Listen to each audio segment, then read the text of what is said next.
Hi guys, it's Coach Joe Micela, 2012 Olympic team head women's coach for Team USA. I've coached at every level there is in the sport of Olympic weightlifting, from little kids in the local level all the way up to the world and Olympic level. What we're going to go over today is a brief understanding of periodization. What is it and how you could benefit from it as a coach and an athlete. So what is periodization? Periodization is the systematic planning of your program to get an end result. And how we do that is actually look at the end result first, whether it be a competition, whether it be a total, whether it be a specific personal record that you're going for, and then we backtrack from that point. And we count backwards from that point, say 3 months out, 4 years out, to our present point. And then we break up a period of time between these points, okay, and say, hey, I need to dedicate so much time to certain aspects of a process that's going to elicit that end result. So for, say, the Olympics, we're going to say, hey, we are so many years out from the 2028 Olympics. So we go, hey, we have to now plan each year to each month our goals and what we want to accomplish, both long-term, middle, and then short-term goals. It can be very effective on a yearly level, okay, but also on a short term as well. Okay, how do you plan for that? Again, we're looking at a period of time that is so far out. So right now, we're going to talk in our gym right now. We just came off of our senior national championships, our junior national championships, and our youth national championships. The next biggest goal for a lot of our athletes would be the American Open final that's about 22 weeks out. Okay, so we're going to plan again from that point, the AO final, to where we are current, okay? So again, periodization is a planning, okay? Is a planning of what you want to do from this current point to this end point, okay? Now, for some people, it may just be qualifying. Some people, it may be hitting a personal record, but your personal record is not even closely put you in a position to medal. And then other people's is like, hey, I'm in a position to medal, 1, 2, or 3. So then, again, we're looking at that time point and then backtracking from that point. So there's two major concepts or basic understandings of periodization that are utilized majority of the time. One is what we refer to as a linear periodization model, okay? And the other would be very self-explanatory, a non-linear, or sometimes can be referred to as undulating, okay? And I'll have to double check my spelling on some of this stuff. And then within there's other little different forms. Right now, we're mainly going to focus on these two. And then, like I said, there'll be another time and discussion for the little bit more in depth. But linear is our basic, okay? Again, what it is a series of phases that build off one another, okay? That we're starting at a point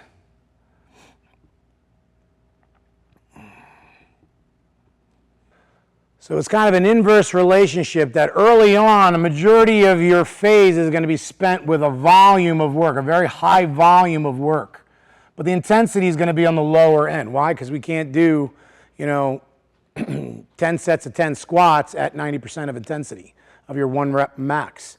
But it's going to probably be in a lower percentage range because we're trying to build, okay? And usually then we're going to go downward in terms of the volume, and they're slowly going to be creeping up on that intensity, okay? So there's this gradual build up or this gradual build down, okay? And people always think linear means up, but no, linear can mean down as well, okay? And that means we're having something that's the biggest concept of this word linear is just that it's slowly consistent, okay? It's slowly consistent in building.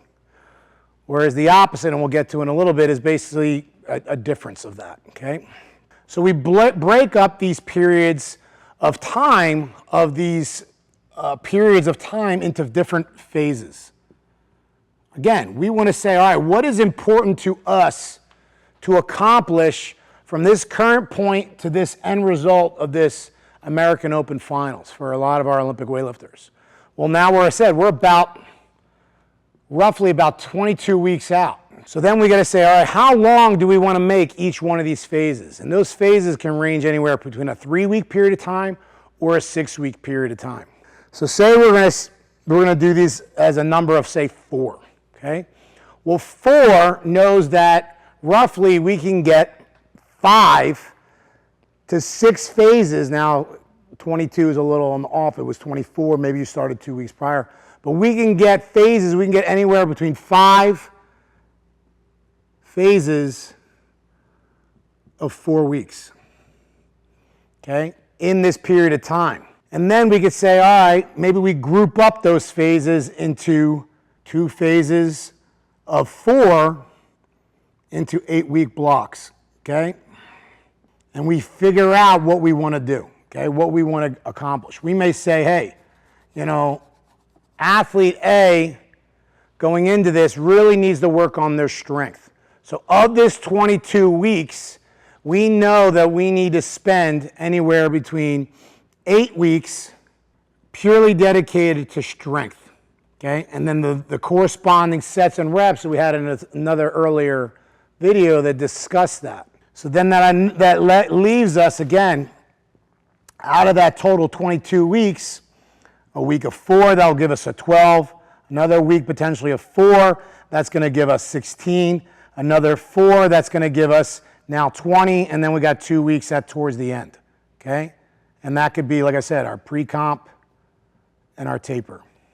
So we know that there's initial 8 weeks, or somewhere in those 8 weeks, if we break it up like that, or if we even look at it like this, 4, 4, 4, 8, 12, 16, 20, 22.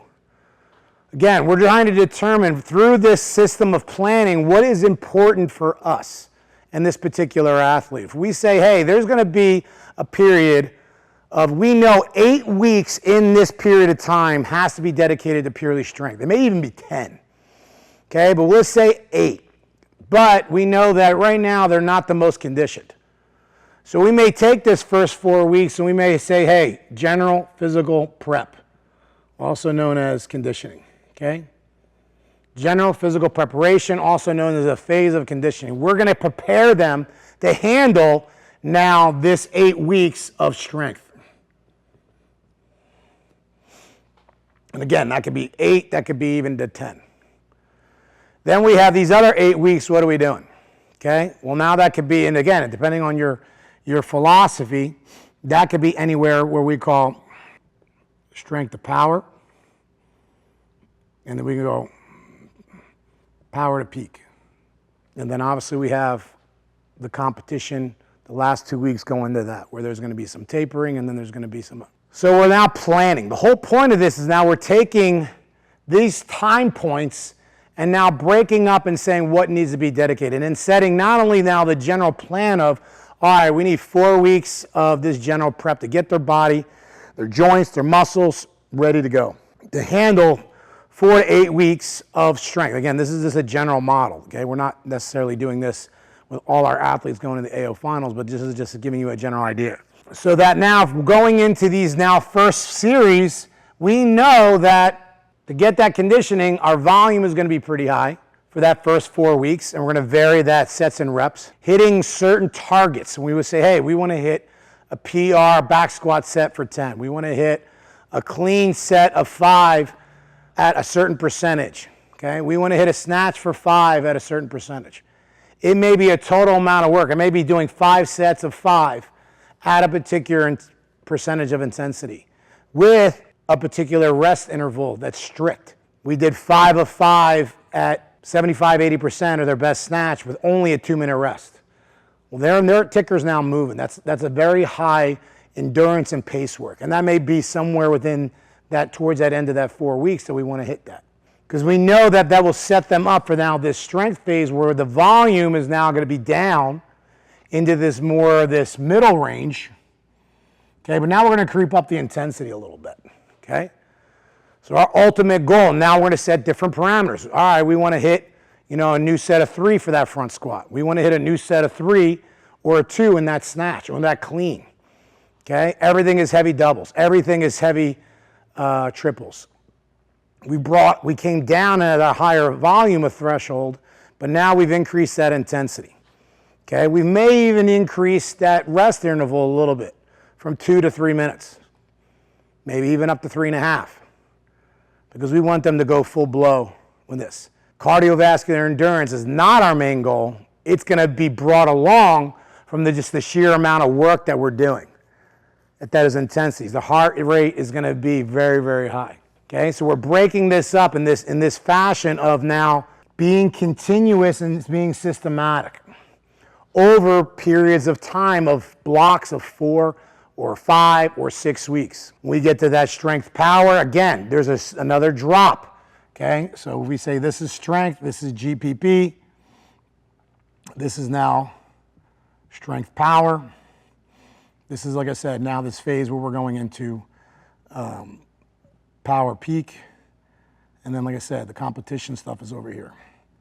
Comp. So again, the volume is going down in terms of the overall amount of sets and even reps, but the intensity is coming up each and every time.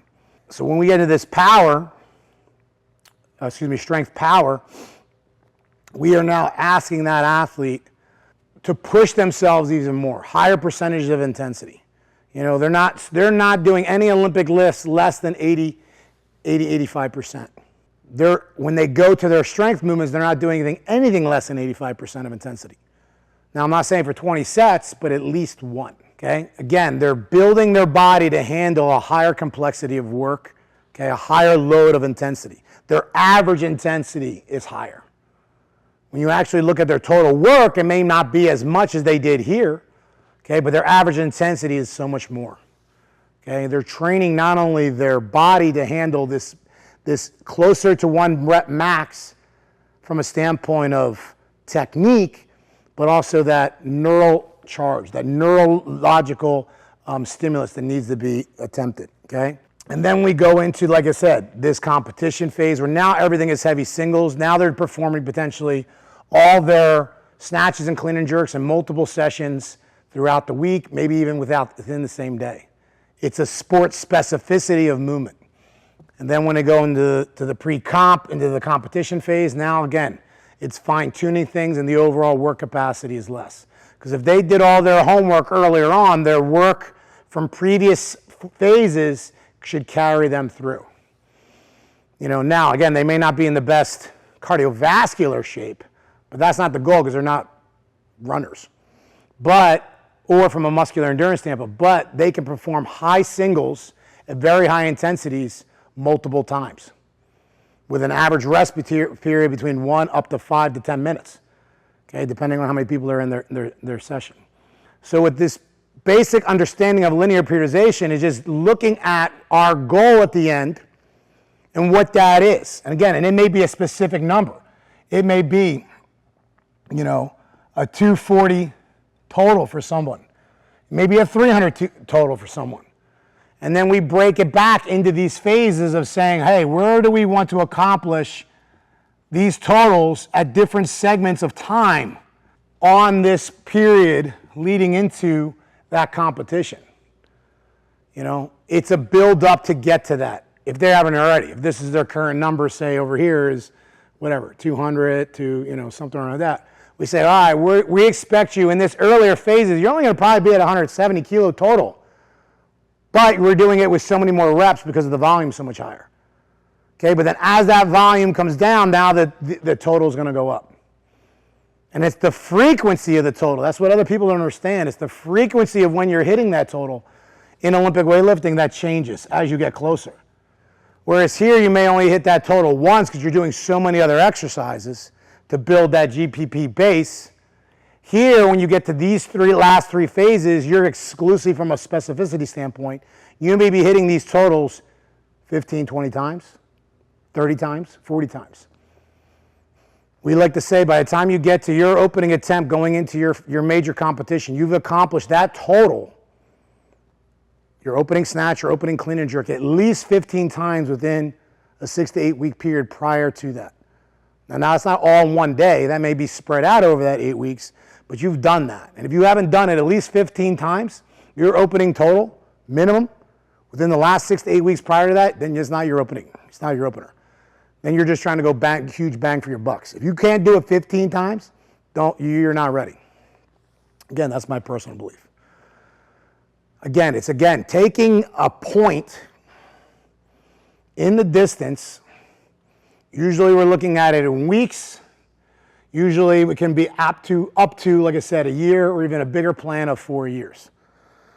You know, realistically, anything beyond 4 years is different. You know, it's a totally different. I'm not saying it can't be done, but it's a bigger, longer scale that you're talking about long-term athletic development. But right now, we're talking about shorter periods of times within 6 months. 6 months to a year, okay? So that you can accomplish. Because so many other variables can happen once you get past 6 months. So many friggin' things can happen. But in reality, 6 months and under is going to be your best bet to really get something going. Okay? Anything beyond that, like I said, without a competition happening, you're now talking with like little kids, okay? You're talking about 12, 13, 14-year-olds, and now that's more part of a longer-term athletic plan. Nothing against that, but in terms of higher athletics or medium athletics, in terms of planning for something, you're talking about a 6-month window, okay, before they have to truly test themselves. And in some cases, it may be every 3 months. So now that brings up now this other form. This is a great, like I said, 90% of the time, this is going to be perfect for like majority of people, okay? 90% of even high-level athletes can benefit off of this. There's nothing wrong with this. And even with a linear model, you could have this, like I said, every 6 months this could be 3 months, a different version of this for another 3 months. You may have this going into the Pan American Championships, then you may have this going into your national championships, and then you may have this going into their senior world championships. So within a 9-month period of time, you have 3 different versions of this. So there's nothing wrong with that. When you get now to nonlinear undulating, the only major change to this is that the variables can change more frequently, okay? The variables can change more frequently within the phases and within the week. For example, we had our national championships, and we have some kids that went right on to the Pan American Championships, like literally that next week. And then you have some kids that are getting ready for Junior World Championships, and then we have some athletes that just came off of major world championships. And we have some athletes that are getting ready for the Olympics. And oh, by the way, they stopped off in the senior nationals. How do you plan for all that? With the linear model, it could be a little bit more challenging. With a nonlinear model, also known as undulating, that basically allows for more flexibility within that month, within that training cycle, even in the week. You can have more variability of how you do things. Where instead of staying a whole 4 weeks of doing GPP, it could be 2 weeks. It could be 1 week, okay? It could be one, and then keep repeating. You could have different days within the week, okay? So that helps if you know that you have short periods of time between 2 major events. You didn't have. 1 year I had an athlete that basically had the Pan American Championships. 2 weeks later, they had the Senior National Championships. It was the Pan Ams, then it was the seniors, and then it was something else. They were all we had 3 major events all within like 6 weeks of each other. And then we basically had to incorporate something that was very non-linear in model. We came down, we had a little unload, we came back up, we came back down, we came back up, we came back down. We threw some volume in there at different workouts. We basically did some lower volume, higher intensity stuff at different workouts, and the athlete was able to handle it. We like this for 2 different reasons, okay? We like this for athletes that have multiple events coming up in a row, that they have to be in now a general phase of readiness. So this breaks up that monotony, but it allows them to go up and down because we know the total body of work they can sustain. We like this with older athletes, okay? And we like this with athletes that come in and cross-train with us with other sports. So nonlinear allows for that. Again, we'll erase this here in a second. We're going to take a time out. We're going to erase this. All right, so now we're more specifically talking about that nonlinear. Again, is that series of not letting it be as consistent of a buildup, okay, in terms of that volume and intensity. Whereas we look again, if the goal is still the same, the American Open final, but again, like for example, in our particular situation, even we said this is 22 weeks out from here, we have different series of events. In 6 weeks, we have an event here. 12 weeks after that, we have another event. And then obviously, do we have something at 18? And then we have something here, okay? So you go, okay, well, how important are all these events? Coach, they're all important. Okay, great. So then these weeks or these phases, if we know, all right, we got 6 here, and then 4 weeks more, we're going to 10 here, or say we'll make it 4. So we got 2, we got 4. Then we know there's an event. Then we go another 4 and made 10. And we got 2 more right there. That makes another event, okay? That's 6, gets us to here. Then we got another 4 that gets us to 16. And then we got 2, that takes us to 18. And then we got 4, it takes us to, then we're gonna get 2 and 2. That takes us to that 22-week point there. Again, we start as coaches looking at this breakup, whereas previously we had a little bit longer, now maybe even shorter. And in reality, it may even look like this.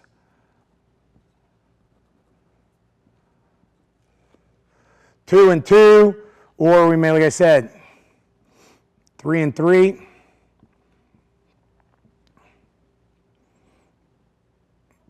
It really depends on you as that athlete and that coach and what you feel is going to be the necessary period of time for you during this block, okay? Whereas now you may only be spending 1 to 2 weeks at a particular phase, at most 3. Or within that week, you may be just changing it up. I would say even as an undulating or nonlinear program, we're going to have more variation within still specific periods of time. Even in a nonlinear model, you're still going to have, hey, we still got to work on some things of what? Our major components. You still have to work on some type of general physical prep, i.e. conditioning of some capacity, okay? You need to work on some aspects of base strength, okay? You need to work on some aspects of power, okay? And you need to work on, like I said, some assets of, like I said, high-end specificity, okay? What does that mean? Low volume, high intensity. And oh, by the way, you do need to allow some time for a recovery or some type of natural unload, okay, that has to occur within these periods of time. What happens, again, if these events are very close together, an unload may be just a modification of volume. It's not like a complete, like, you don't do anything for a week. It may just be, well, if our normal phase of high intensity stuff was we would do, I'm saying within a week, you would do 40 to 60 sets. Well, now you may be doing 20 to 30. Instead of doing, again, if you're going up to 80% or greater for multiple sets of intensity, well, now we may only be doing 1. Again, what's our rule? That you have to get to at least 80% of intensity, either an Olympic lifting movement or a strength training movement, to elicit some type of physiological response from a technical standpoint or just your muscle adaptation standpoint. It has to be maintained. Well, if you're used to training 4, 5, 6 sets at 80%, and now we're in this undulating recovery phase of maybe only 1 week, or within that week, we just drop it down a little bit from 40 down to 20, could be even down to 10, okay, within a given workout or a given week. That athlete, if they're conditioned, because they went through the previous training modalities, they have a base of strength that's good. If they just come down a little bit for a day or two, they're going to be like, man, I feel amazing. Okay, they actually may even be biting at the bit to keep going. But now if we can do that more periodically in here, in this period of time, maybe we do it here, we do it here, we do it here, we do it here. Whereas previously, maybe we may have did it the same 4, but we may have done it for a whole week, and we dropped the entire percentages for the entire week down. Here we may have only done it in a 1 or 2 particular workouts of that week. So it's just a little bit. Now, again, the general amount of work is going to be less than what we did in our linear periodization model because we know we had a longer build-up phase. Where this, we know that they have to get ready for the sick in 6 weeks, 12 weeks, and here. In reality, with a high-level athlete, 6 to 8 weeks of maintaining an extreme amount of high intensity is, again, without drugs, is probably your window. Okay, that's why though, but we could probably extend that out over a longer period of time if we allow for these little breaks. Now, the most important things is going to be recovery, not only from what we're doing, but outside recovery in terms of cold plunge, sauna, massage, nutrition, sleep. But if we can manipulate those factors and that athlete's dialed in, we can now do this and keep them at a higher intensity and doing more work here and here, less work here, more work here, more work here, and emphasizing this.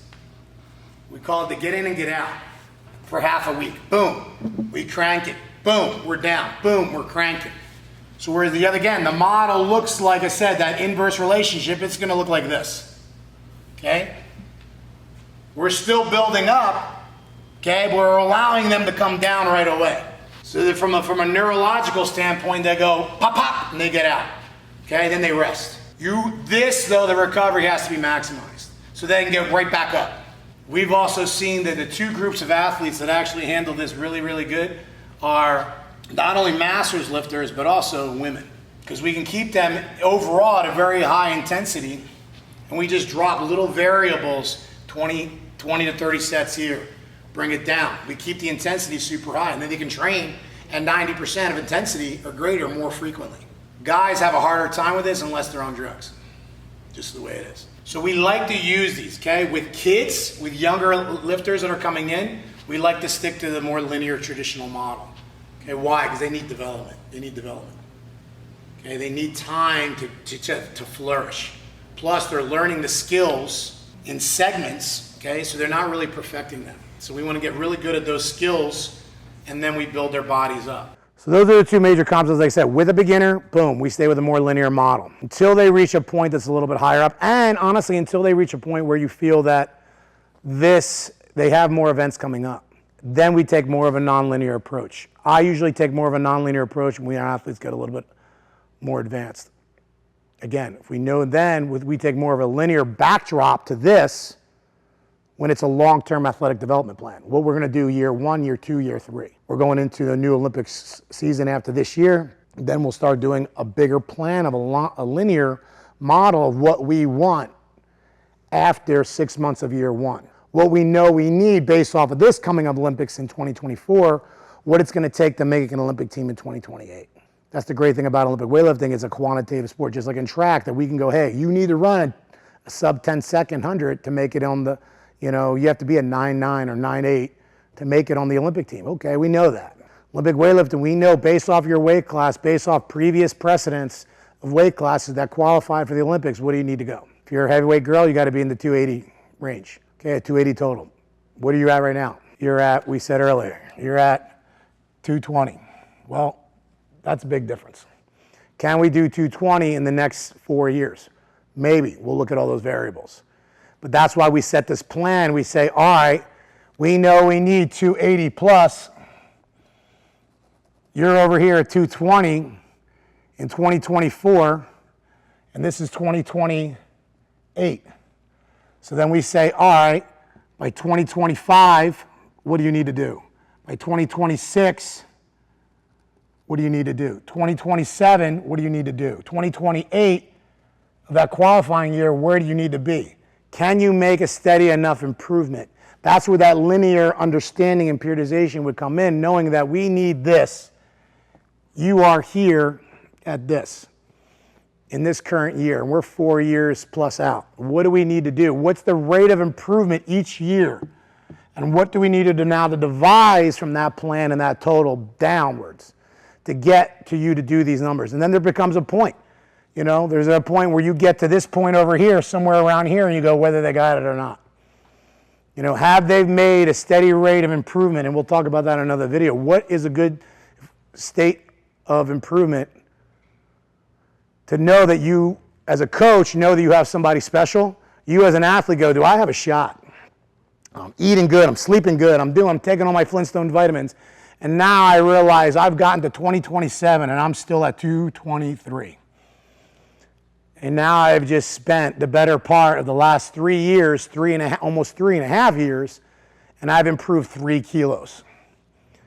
And I'm 27 years old. And I started this sport at 18. Do I have a shot to make up that difference going in there? Can I, as a coach, plan for that improvement? Be honest with you, maybe not. Okay? All the nice graphs and geometry that you could do over here and arithmetic may not be enough to make that jump. All the Newt Rockne speeches and the Nick Saban speeches and the rah-rah kumbaya may not be enough to get that 223 to make it to a 280 plus. Well, now say you're now that 223, that point of no return is now 265. Well, you know what? That's now in striking distance. Now you go, wait a minute, we're right there. We're right there. They may tap out at 272 or even 275. They may do this and get to 280, and next thing you know, we go, you know what? The girl did 290. But you know what? We know we were leaving the conversation. But at least at this point, you got to say, hey, am I close? And that's where this modeling will take you to that, saying, hey, we are on pace, we're below pace. And the greatest thing about a coach is that you can compare these numbers to someone down the road. You'll be like, hey, we had this 81 kilo kid. We know what the 81 kilo kids can do. Where are you at? Okay, are you on pace to do what Nate Zerwinski did when he was 18 years old? No, you suck. Okay, boom. Okay, you're better than he was at 15. You're on a trajectory chart that now puts you that by the time you're 21, did you at least accomplish that standard of bar that we've had? It was a national bar. Are you on a Hampton Morrison pace? Are you on a C.J. Cummings pace? Are you on a Nate Zerwinski pace? Or are you on Joe Blow's case? Okay, or trajectory. We know that really easy on because we've kept track of what they did in each one of these phases. That's another reason why tracking and using periodization from a coaching standpoint is huge. We're going to end with this. One thing that is never ever talked about in periodization that I'm aware of, okay? At least from a lot standpoint on the American side, and I really hope this changes. I know we do it, but I don't know how many other coaches are constantly doing it. Because what happens, all these fancy numbers make a lot of sense, and they do all this beautiful stuff, and the graphs, and all of a sudden it looks beautiful, and you go, oh my God, he spent so much time doing all this stuff. Everyone does these little plans, and they go, oh, my 12-week plan was beautiful, okay? My 24-week plan, my 40-week plan was beautiful. I've gone to presentations, and they go to these graphs and these Excel spreadsheets and colors, and I'm going, man, God, that looks so beautiful. That must have took them like 6 weeks to freaking put that thing together. No one talks about these two things. We programmed that they were going to lift 3,000 kilo total within that month. We did all the homework, we did all this, blah, blah, blah, blah, blah. What did they actually do? They only did 22. But they got to 3,000 after makeup sets. Oh, really? Okay. Well, how's that now, that percent difference is going to affect them? Okay. How close were you in your planning did they hit these numbers? No one's 100%. If you said your athletes hit 100%, I'm calling bullshit on you. I'm calling bullshit on your program. No one hits 100%. But we want to see the percent difference of what you planned, what they did. Okay? Meaning, did they make the list that were written in there? You had 4 singles at 85%. Did they make them? No. It took 6 sets to get 4. Okay. Put that in there. Did they miss? Did they make them all? Did you go exceed? They made 4 of those singles, and they looked so good we went to above that. Great. Well, that's now a positive, okay? But we want to see this more, okay? How close were your numbers? Don't show me what looks good on Excel. Show me what actually transpired, that percent of difference, okay? I want to see how many, again, the percentage of made. Lifts at 85 and up. These factors, in terms of periodization, in terms of what an Olympic weightlifting coach or any strength and conditioning coach for that matter, any sports coach for that matter, has to know the difference. Okay? Oh, we planned that he was going to run, 10 100s at 90% of his best time. That puts him at 11.5. Well, how many did he actually make? Well, he made 6 out of the 10. Well, that's 60%. Okay? One thing that happens one time, now it happened for 8 weeks.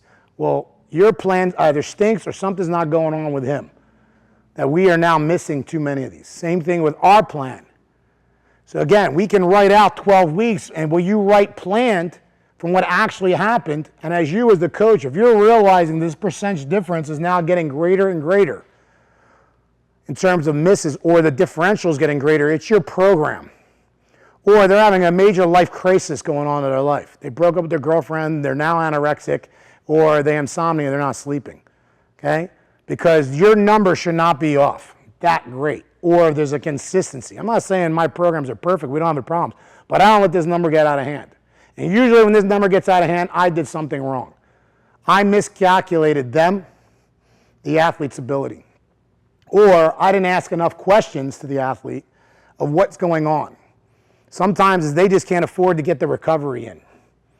Nutrition-wise, work-related-wise, it takes away from that, okay? But we need to know, my best athletes, this percentage is very, very high, okay?